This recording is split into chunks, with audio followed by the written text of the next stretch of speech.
ಸೌಜನ್ಯ ಪ್ರಕರಣ ಬಹುಚರ್ಚಿತ ವಿಚಾರ ಆಗಿರುವಂಥದ್ದು. ಈ ಸಂದರ್ಭದಲ್ಲಿ ದಿ ಫೈಲ್ ಕನ್ನಡ ಅನ್ನುವಂತಹ ಅಸಲಿ ತನಿಖಾ ಪತ್ರಿಕೋದ್ಯಮ ಮಾಡ್ತಿರುವಂತಹ ಒಂದು ಸಂಸ್ಥೆ, ಅದರಲ್ಲೂ ಮುಖ್ಯವಾಗಿ ಸುದೀರ್ಘ ಹಲವು ವರ್ಷಗಳ ದಶಕಗಳ ಕಾಲ ಇದೇ ತನಿಖಾ ಪತ್ರಿಕೋದ್ಯಮ ಮಾಡ್ಕೊಂಡ್ಬಂದಿರುವಂತಹ ಪತ್ರಕರ್ತ, ಹಿರಿಯ ಪತ್ರಕರ್ತ ಜಿ ಮಹಂತೇಶ್ ಅವರ ಒಂದು ಸುದೀರ್ಘ ಆರ್ಟಿಕಲ್ ಸೌಜನ್ಯ ಪ್ರಕರಣದಲ್ಲಿ, ಅದರಲ್ಲೂ ಮರಣೋತ್ತರ ಪರೀಕ್ಷೆಯ ಸಂದರ್ಭದಲ್ಲಿ ವೈದ್ಯರು ಮಾಡಿದ್ದಾರೆ ಎನ್ನಬಹುದಾದಂತಹ ಲೋಪಗಳು ಸೇರಿದಂತೆ ಅವತ್ತಿನ ತನಿಖಾಧಿಕಾರಿಗಳು ಮಾಡಿರಬಹುದಾದಂತಹ ಸಂಪೂರ್ಣ ಲೋಪಗಳ ಪಟ್ಟಿಯನ್ನು ಕೊಟ್ಟಿದ್ದಾರೆ. ನಾನು ಆ ಪೂರ್ಣ ವರದಿಯನ್ನು ನಿಮ್ಮ ಮುಂದೆ ಇಡ್ತಾ ಇದ್ದೀನಿ ನೋಡಿ.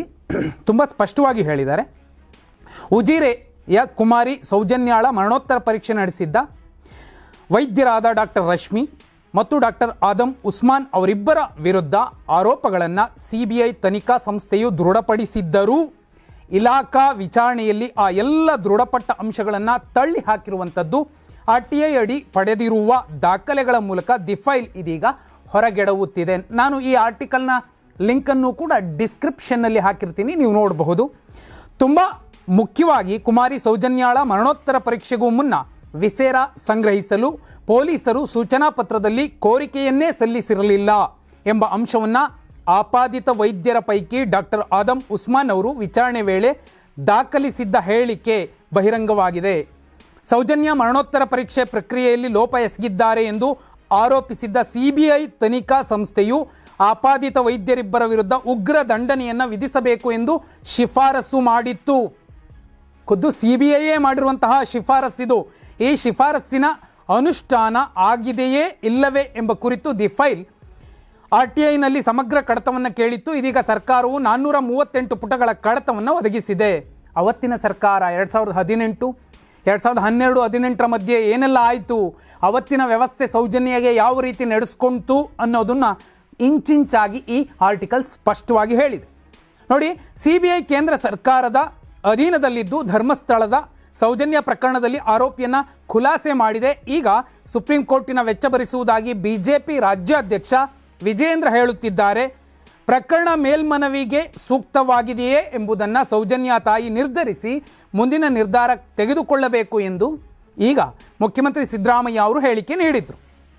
ಈ ಮಧ್ಯೆ ಸೌಜನ್ಯಾಳ ಹತ್ಯೆ ಪ್ರಕರಣವನ್ನು ಮರು ತನಿಖೆಗೆ ಒಳಪಡಿಸಬೇಕು ಎಂದು ವಿಶೇಷ ತನಿಖಾ ತಂಡಕ್ಕೆ ಮನವಿ ಸಲ್ಲಿಕೆಯಾಗಿರುವ ಹೊತ್ತಿನಲ್ಲೇ ಸೌಜನ್ಯಾಳ ಮರಣೋತ್ತರ ಪರೀಕ್ಷೆ ನಡೆಸಿದ್ದ ಆಪಾದಿತ ವೈದ್ಯರ ವಿರುದ್ಧದ ವಿಚಾರಣೆಯ ವರದಿಯೂ ಕೂಡ, ಆ ಕಡತವೂ ಕೂಡ ಮುನ್ನೆಲೆಗೆ ಬಂದಿದೆ.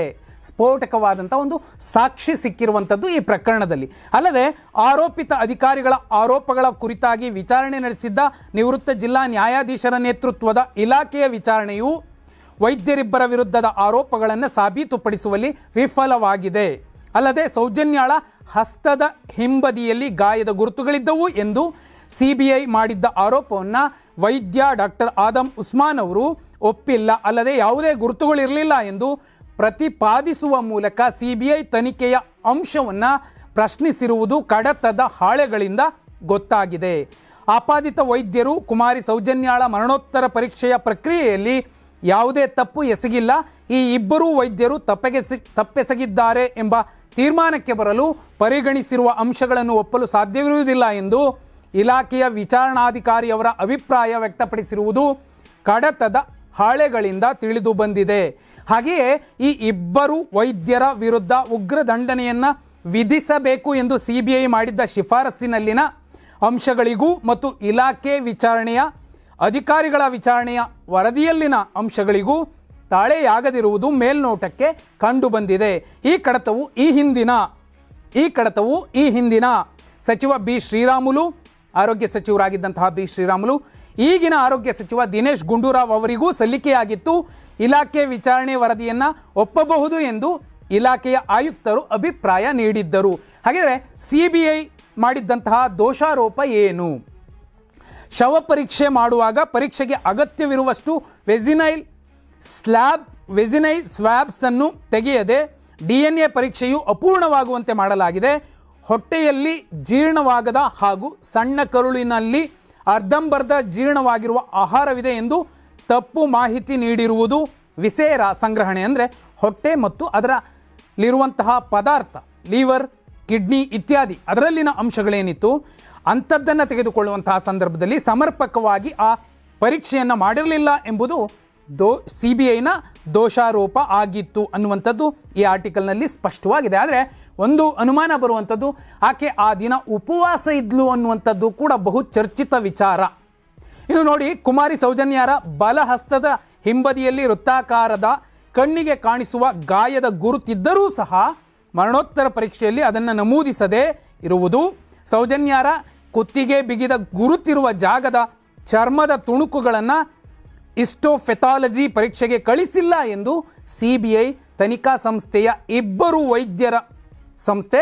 ವೈದ್ಯರ ವಿರುದ್ಧ ದೋಷಾರೋಪ ಮಾಡಿತ್ತು. ಈ ಬಗ್ಗೆ ಅವತ್ತೂ ಕೂಡ ದಿ ಫೈಲ್ ಒಂದು CBI ಗೌಪ್ಯ ಪತ್ರವನ್ನು ಆಧರಿಸಿ ವರದಿ ಪ್ರಕಟಿಸಿತು ಕೂಡ. CBI ತನಿಖಾ ಸಂಸ್ಥೆಯು ತನ್ನ ಗೌಪ್ಯ ಪತ್ರದಲ್ಲಿ ಮಾಡಿದ್ದ ಶಿಫಾರಸುಗಳನ್ನು ಅನುಷ್ಠಾನಗೊಳಿಸಿದ್ದ ಆರೋಗ್ಯ ಮತ್ತು ಕುಟುಂಬ ಕಲ್ಯಾಣ ಇಲಾಖೆಯು ಆಪಾದಿತ ವೈದ್ಯ ಆದಮ್ ಉಸ್ಮಾನ್ ಅವರ ವಿರುದ್ಧ ದೋಷಾರೋಪಣೆ ಪಟ್ಟಿಯನ್ನು ಜಾರಿಗೊಳಿಸಿತ್ತು. ಅಲ್ಲದೆ ಈ ಸಂಬಂಧ ಇಲಾಖೆಯ ವಿಚಾರಣೆ ನಡೆಸಲು ನಿವೃತ್ತ ಜಿಲ್ಲಾ ನ್ಯಾಯಾಧೀಶ KPN ರಾಜು ಅವರನ್ನು ವಿಚಾರಣೆಯ ಪ್ರಾಧಿಕಾರಿಯನ್ನಾಗಿ ಮಾಡಿ ಮತ್ತು ಬೆಂಗಳೂರು ವೈದ್ಯಕೀಯ ಮಹಾವಿದ್ಯಾಲಯದ ಡಾಕ್ಟರ್ ಭೀಮಪ್ಪ ಹಾವನೂರು ಅವರನ್ನು ವಿಚಾರಣೆಯ ಮಂಡನಾಧಿಕಾರಿಯನ್ನಾಗಿ ನೇಮಿಸಿತ್ತು ಎಂಬುದು ಟಿಪ್ಪಣಿ ಹಾಳೆಯಿಂದ ಗೊತ್ತಾಗಿದೆ. ಅವರು ಕೊಟ್ಟಿರುವಂತಹ ಕಡತದ ಹಾಳೆಗಳಿಂದ ಗೊತ್ತಾಗಿದೆ. ಅಂದರೆ ವಿಶೇಷ ಏನಂದರೆ, ಈ ಪ್ರಕರಣದಲ್ಲಿ ಆದಮ್ ಉಸ್ಮಾನ್ ಅವರನ್ನಷ್ಟೇ ವಿಚಾರಣೆ ನಡೆಸಿರುವಂಥದ್ದು ಕಡತದ ಹಾಳೆಗಳಿಂದ ತಿಳಿದು ಬಂದಿದೆ. ಇನ್ನುಳಿದಂತೆ ಮತ್ತೊಬ್ಬ ವೈದ್ಯೆಯನ್ನು ಕೂಡ ಇಲ್ಲಿ ವಿಚಾರಣೆಗೆ ಒಳಪಡಿಸಿಲ್ಲ ಎಂಬುದು ಕೂಡ ಸ್ಪಷ್ಟ ಆಗುತ್ತೆ.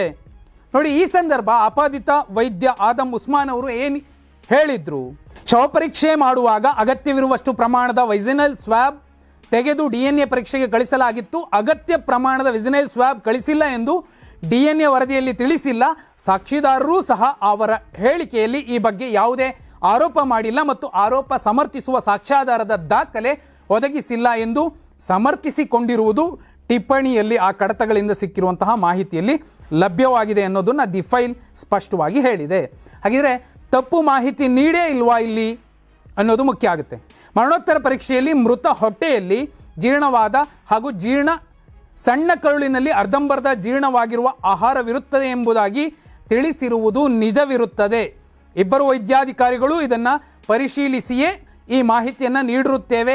ಯಾವುದೇ ತಪ್ಪು ಮಾಹಿತಿ ನೀಡಿಲ್ಲ. ಇದು ಆಧಾರವಿಲ್ಲದ ಆರೋಪವಾಗಿದೆ. ಸಾಕ್ಷಿದಾರರು ಸಹ ಈ ಬಗ್ಗೆ ಅವರ ಹೇಳಿಕೆಯಲ್ಲಿ ಯಾವುದೇ ಆರೋಪ ಮಾಡಿಲ್ಲ ಅಥವಾ ಸಾಕ್ಷ್ಯಾಧಾರ ದಾಖಲೆ ಒದಗಿಸಿಲ್ಲ ಎಂದು ಹೇಳಿಕೆಯಲ್ಲಿ ವಿವರಿಸಿದ್ದಾರೆ ಡಾಕ್ಟರ್ ಆದಮ್ ಅವರು. ಮೃತರ ಶವ ಪರೀಕ್ಷೆ ಸಂದರ್ಭದಲ್ಲಿ ಮರಣವು ಹೇಗೆ ಸಂಭವಿಸಿತ್ತು ಎಂಬುದರ ಬಗ್ಗೆ ಶವ ಪರೀಕ್ಷೆ ಮಾಡಿದ ಇಬ್ಬರು ವೈದ್ಯಾಧಿಕಾರಿಗಳಿಂದ ನಿರ್ದಿಷ್ಟವಾದ ಅಭಿಪ್ರಾಯಕ್ಕೆ ಬಂದಿದ್ದರಿಂದ ವಿಸೇರಾ ಸಂಗ್ರಹಣೆ ಮಾಡಿರುವುದಿಲ್ಲ ಎಂದು ಹೇಳಿಕೆಯನ್ನು ಕೊಟ್ಟಿರ್ತಾರೆ. ಅಲ್ಲದೆ ಸೌಜನ್ಯಾಳ ಮರಣ ಹೇಗೆ ಸಂಭವಿಸಿತ್ತು ಎಂಬುದರ ಬಗ್ಗೆ ನಿರ್ದಿಷ್ಟ ಕಾರಣಗಳು ಗೊತ್ತಾಗದೇ ಇದ್ದ ಸಂದರ್ಭದಲ್ಲಿ ಮಾತ್ರ ವಿಸೇರಾ ಸಂಗ್ರಹಿಸಲಾಗುತ್ತದೆ. ಸಾಮಾನ್ಯವಾಗಿ ಎಲ್ಲ ತಾಲೂಕು ಆಸ್ಪತ್ರೆಯಲ್ಲಿ ಇದೇ ಕ್ರಮವನ್ನು ಅನುಸರಿಸಲಾಗುತ್ತದೆ ಅನ್ನೋದನ್ನು ಆದಮ್ ಅವರು ಹೇಳಿಕೊಂಡು ಸಮರ್ಥಿಸಿಕೊಂಡಿದ್ರು ಅನ್ನುವಂಥದ್ದು. ವಿಸೇರಾ ಸಂಗ್ರಹಿಸಲು ಕೋರಿಕೆ ಸಲ್ಲಿಸದ ಪೊಲೀಸರು ಅನ್ನುವಂತಹ ವಿಶೇಷ ಟಿಪ್ಪಣಿಯ ಮಾಹಿತಿ ಕೂಡ ಇಲ್ಲಿರುವಂಥದ್ದು. ಇಲ್ಲಿ ಯಾರು ಲೋಪ ಎಸಗಿದ್ರು ನೋಡಿ, ಶವಪರೀಕ್ಷೆ ನಿಯಮದ ಪ್ರಕಾರ ಶವಪರೀಕ್ಷೆ ನಡೆಸುವ ವೈದ್ಯರುಗಳು ಮರಣದ ಕಾರಣದ ಬಗ್ಗೆ ಅಂತಿಮ ಅಭಿಪ್ರಾಯಕ್ಕೆ ಬಂದಿದ್ದಲ್ಲಿ ವಿಸೇರಾ ಸಂಗ್ರಹಣೆ ಮಾಡುವ ಅವಶ್ಯಕತೆ ಇರುವುದಿಲ್ಲ. ಪೊಲೀಸರು ಸೂಚನಾ ಪತ್ರದಲ್ಲಿ ವಿಸೇರಾ ಸಂಗ್ರಹಿಸಲು ಕೋರಿಕೆ ಸಲ್ಲಿಸಿರುವುದಿಲ್ಲ. ಈ ಆರೋಪದ ಬಗ್ಗೆ ಸಾಕ್ಷಿದಾರರು ಅವರ ಹೇಳಿಕೆಯಲ್ಲಿ ಯಾವುದೇ ಆರೋಪ ಮಾಡಿಲ್ಲ ಮತ್ತು ಆರೋಪ ಸಮರ್ಥಿಸುವ ಯಾವುದೇ ಸಾಕ್ಷ್ಯಾಧಾರ ಒದಗಿಸಿಲ್ಲ ಎಂದು ವಿವರಿಸಿರುವುದು ಕೂಡ ದಿ ಫೈಲ್ ಮೆನ್ಷನ್ ಮಾಡಿದೆ. ಆರೋಪ ಒಪ್ಪದ ಆದಮ್ ಅವರು ಕೆಲವು ವಿಚಾರಗಳನ್ನು ಹಂಚಿಕೊಂಡಿರುವಂಥದ್ದು. CBI ಮಾಡಿದ್ದ ಆರೋಪವನ್ನು ಡಾಕ್ಟರ್ ಆದಮ್ ಉಸ್ಮಾನ್ ಅವರು ಒಪ್ಪಿಲ್ಲ. ಮೃತರ ಬಲದ ಹಸ್ತದ ಹಿಂಬದಿಯಲ್ಲಿ ವೃತ್ತಾಕಾರದ ಕಣ್ಣಿಗೆ ಕಾಣಿಸುವ ಯಾವುದೇ ಗಾಯದ ಗುರುತುಗಳು ಇದ್ದಿಲ್ಲ. ಎರಡನೇ ಸಾಕ್ಷಿದಾರರಾದ ಪೊಲೀಸ್ ಇನ್ಸ್ಪೆಕ್ಟರ್ ಯೋಗೇಶ್ ಕುಮಾರ್ ಅವರು 2018 ಜುಲೈ 21 ಹೇಳಿಕೆ ನೀಡಿದ್ದರು. ಈ ಸಂದರ್ಭದಲ್ಲಿ ಪಾಟಿ ಸವಾಲಿನಲ್ಲಿ ಮೃತರ ಹಸ್ತದ ಹಿಂಬದಿಯಲ್ಲಿ ಕಣ್ಣಿಗೆ ಕಾಣಿಸುವ ಯಾವುದೇ ವೃತ್ತಾಕಾರದ ಗಾಯಗಳಿದ್ದಿಲ್ಲ ಎಂಬುದನ್ನು ಸ್ಪಷ್ಟವಾಗಿ ಹೇಳಿದ್ದಾರೆ. ಮೃತರ ಶವಪರೀಕ್ಷೆ ವರದಿಯಲ್ಲಿ ಮೃತರ ಮೈಮೇಲಿರುವ ಎಲ್ಲ ಗಾಯಗಳನ್ನು ಸ್ಪಷ್ಟವಾಗಿ ನಮೂದಿಸಲಾಗಿದೆ. ಆದ್ದರಿಂದ ಈ ಆರೋಪವು ಸುಳ್ಳು ಎಂಬುದು ಸ್ಪಷ್ಟವಾಗಿದೆ ಎಂದು ವೈದ್ಯ ಆದಮ್ ಉಸ್ಮಾನ್ ಅವರು ಪ್ರತಿಪಾದಿಸಿದ್ದರು ಅನ್ನೋದು ಕೂಡ ಈ ವರದಿಯಿಂದ ಸ್ಪಷ್ಟವಾಗುತ್ತೆ. ಅಲ್ಲದೆ ಮೃತರ ಕುತ್ತಿಗೆಯ ಅಂಗಾಂಗಗಳನ್ನು ಹಿಸ್ಟೋಪೆಥಾಲಜಿ ಪರೀಕ್ಷೆಗೆ ಕಳಿಸಲಾಗಿದೆ. ಇದನ್ನು ಶವ ಪರೀಕ್ಷೆ ವರದಿಯಲ್ಲಿ ತೋರಿಸಲಾಗಿದೆ. ಮೃತರ ಕುತ್ತಿಗೆ ಬಿಗಿದ ಜಾಗದ ಚರ್ಮವು ಮರಣ ಪೂರ್ವದಲ್ಲಿ ಸಂಭವಿಸಿರುತ್ತದೆ ಎಂಬ ಸ್ಪಷ್ಟ ಅಭಿಪ್ರಾಯವನ್ನು ಶವ ಪರೀಕ್ಷೆ ನಡೆಸಿದ್ದ ಇಬ್ಬರೂ ವೈದ್ಯಾಧಿಕಾರಿಗಳು ಅಭಿಪ್ರಾಯ ಹೊಂದಲಾಗಿತ್ತು. ಹೀಗಾಗಿ ಚರ್ಮದ ತುಣುಕುಗಳನ್ನು ಹಿಸ್ಟೋಪೆಥಾಲಜಿ ವಿಭಾಗಕ್ಕೆ ಕಳಿಸಿರಲಿಲ್ಲ ಎಂದು ಕಾರಣಗಳನ್ನು ನೀಡಿರುವಂಥದ್ದು ಈ ವರದಿಯಲ್ಲಿ ದಾಖಲಾಗಿದೆ. ಮಂಡನಾಧಿಕಾರಿಯು ಅಭಿಪ್ರಾಯವಿಲ್ಲದೆ ವರದಿಯನ್ನು ಏನಾದರೂ ಸಲ್ಲಿಸಿದ್ರಾ? ಯಾಕಂದರೆ ಡಾಕ್ಟರ್ ಆದಮ್ ಉಸ್ಮಾನ್ ಅವರು ನೀಡಿದ್ದ ಹೇಳಿಕೆಯನ್ನು ವಿಚಾರಣೆ ಅಧಿಕಾರಿಯು ಪರಿಶೀಲಿಸಿದ್ದರು. ಉಸ್ಮಾನ್ ಅವರು ನೀಡಿದ್ದ ಹೇಳಿಕೆಯನ್ನು ಪರಿಶೀಲಿಸಿದ ನಂತರ ಆರೋಪಗಳು ಸಾಬೀತಾಗಿವೆ ಎಂದು ಹೇಳಲು ಯಾವುದೇ ಆಧಾರಗಳಿಲ್ಲ, ಆದ್ದರಿಂದ ಅಪರಾಧಿಯ ವಿರುದ್ಧ ಕ್ರಮ ಕೈಗೊಳ್ಳಲು ಏನೂ ಇಲ್ಲ ಎಂದು ಶರ ಬರೆದಿದ್ದರು ಅನ್ನೋದು ವರದಿಯಲ್ಲಿ ದಾಖಲಾಗಿರುವಂತಹ ವಿಚಾರ. ವಿಶೇಷ ಅಂದರೆ ಈ ಪ್ರಕರಣದಲ್ಲಿ ವೈದ್ಯಾಧಿಕಾರಿ ನೀಡಿದ್ದ ಸಮಜಾಯಿಷಿಯು ಸರಿಯಾಗಿದೆಯೇ ಅಥವಾ ಇಲ್ಲವೇ ಎಂಬ ಬಗ್ಗೆ ಮಂಡನಾಧಿಕಾರಿಯಾಗಿದ್ದ ಬೆಂಗಳೂರು ವೈದ್ಯಕೀಯ ಮಹಾವಿದ್ಯಾಲಯದ ವಿಧಿವಿಜ್ಞಾನ ತಜ್ಞರಾದ ಡಾಕ್ಟರ್ ಭೀಮಣ್ಣ ಹಾವನೂರು ಅವರ ಅಭಿಪ್ರಾಯವು ಬಹಳ ಪ್ರಾಮುಖ್ಯವಾಗಿತ್ತು. ಆದರೆ ಅವರ ಅಭಿಪ್ರಾಯವಿಲ್ಲದೆಯೇ ವಿಚಾರಣೆ ವರದಿ ಸಲ್ಲಿಕೆಯಾಗಿತ್ತು. ಹೀಗಾಗಿ ಪರಿಣಿತರ ಅಭಿಪ್ರಾಯವಿಲ್ಲದೆ ಇದನ್ನು ಒಪ್ಪದಿರುವುದಕ್ಕೆ ಎರಡನೇ ಕಾರಣ ಕೇಳುವ ನೋಟಿಸ್ನಲ್ಲಿ ಸಮರ್ಥಿಸಿಕೊಳ್ಳಲು ಸಾಧ್ಯವಾಗುತ್ತಿಲ್ಲ ಎಂದು ಇಲಾಖೆಯು ಅಭಿಪ್ರಾಯಿಸಿತ್ತು ಎಂಬುದನ್ನು ಟಿಪ್ಪಣಿ ಹಾಳೆಯಿಂದ ಗೊತ್ತಾಗಿದೆ ಅನ್ನೋದನ್ನು ದಾಖಲಿಸಿದ್ದಾರೆ. ಹಾಗಿದ್ರೆ ಡಾಕ್ಟರ್ ಭೀಮಣ್ಣ ಹಾವನೂರು ಅವರು ನೀಡಿದ್ದಂತಹ ಮಾಹಿತಿ ಏನಿತ್ತು? ಅದರಲ್ಲಿ ಏನಿತ್ತು? ಡಾಕ್ಟರ್ ಆದಮ್ ಉಸ್ಮಾನ್ ಅವರು ನೀಡಿದ್ದ ಸಮಜಾಯಿಷಿ ಕುರಿತು ವಿಧಿವಿಜ್ಞಾನ ತಜ್ಞ ಡಾಕ್ಟರ್ ಭೀಮಣ್ಣ ಹಾವನೂರು ಅವರು ಇಲಾಖೆಗೆ 2023 ಏಪ್ರಿಲ್ 17ರಂದೇ ಮಾಹಿತಿ ನೀಡಿದ್ದರು. ಅವರು ಕೊಟ್ಟಿದ್ದಂಥ ಮಾಹಿತಿ ಏನು? ತಾವು ಲಗತ್ತಿಸಿರುವ ದಾಖಲೆಗಳಲ್ಲಿ DNA ವರದಿಯ ಪ್ರತಿಯೂ ಇರುವುದಿಲ್ಲ. ಅವರು ಕೊಟ್ಟಿದ್ದಂತಹ ದಾಖಲೆಗಳಲ್ಲಿ DNA ವರದಿನೇ ಇರಲಿಲ್ಲ ಅನ್ನುವಂಥದ್ದನ್ನು ದಾಖಲಿಸಿ, ಆದ್ದರಿಂದ ಸಂಪೂರ್ಣ ವರದಿಯನ್ನು ನೋಡದೆ ವೆಜೈನಲ್ ಸ್ವಾಬ್ ಸಂಗ್ರಹಿಸಿರುವ ಬಗ್ಗೆ ಸ್ಪಷ್ಟ ಅಭಿಪ್ರಾಯವನ್ನು ನೀಡಲು ಸಾಧ್ಯವಿಲ್ಲ ಎಂದು ತಿಳಿಸಿದ್ದರು. ಅಲ್ಲದೆ ಮೃತಳ ಶವ ಪರೀಕ್ಷೆ ಸಮಯದಲ್ಲಿ ಹೊಟ್ಟೆಯಲ್ಲಿರುವ ಆಹಾರದ ಬಗ್ಗೆ ತಪ್ಪು ಮಾಹಿತಿ ನೀಡಿರುವ ಬಗ್ಗೆ ಆರೋಪಿಸಲಾಗಿದೆ. ಆದರೆ ಈ ಬಗ್ಗೆ ನಮಗೆ ಯಾವುದೇ ಮಾಹಿತಿಯನ್ನು ಒದಗಿಸಿರುವುದಿಲ್ಲ, ಆದ್ದರಿಂದ ಈ ಬಗ್ಗೆ ಯಾವುದೇ ಅಭಿಪ್ರಾಯವನ್ನು ನೀಡಲು ಸಾಧ್ಯವಿಲ್ಲ ಅನ್ನೋದನ್ನು ಹೇಳಿದ್ರು. ಅದೇ ರೀತಿ ಶವ ಪರೀಕ್ಷೆಯಲ್ಲಿ ವಿಸೇರವನ್ನು ಸಂಗ್ರಹಣೆ ಮಾಡುವುದಿಲ್ಲ, ಏಕೆಂದರೆ ಜೀರ್ಣಾಂಗದಲ್ಲಿ ಯಾವುದೇ ವಿಷದ ಅಂಶ ಕಂಡುಬಂದರೆ ಅಥವಾ ಸಂದೇಹವಿದ್ದರೆ ಅಥವಾ ತನಿಖಾಧಿಕಾರಿಗಳು ಸಂಗ್ರಹಣೆ ಮಾಡಲು ಕೋರಿದಾಗ ಮಾತ್ರ ಸಂಗ್ರಹಣೆ ಮಾಡುವ ಪರಿಪಾಠವಿದೆ ಎಂಬ ವೈದ್ಯಾಧಿಕಾರಿಗಳ ವಾದವನ್ನು ಒಪ್ಪಬಹುದು.